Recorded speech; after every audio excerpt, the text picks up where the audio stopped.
In this guide, I'll show you how to unlink your Epic Games account from PlayStation, Nintendo, Xbox, Steam, and more. So the first thing you want to do is open up a web browser on your phone or computer and type in Epic Games Login into Google.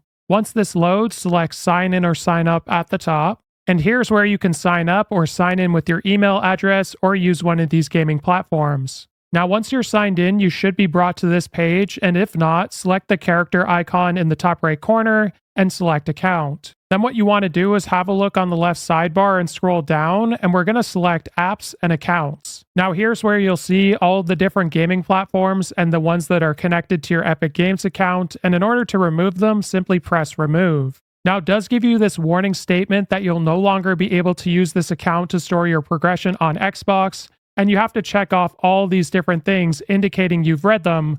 So I'd have a read through these, and if you're okay with it all, select Remove Account. If this video was helpful, like and subscribe, and we'll see you in the next one.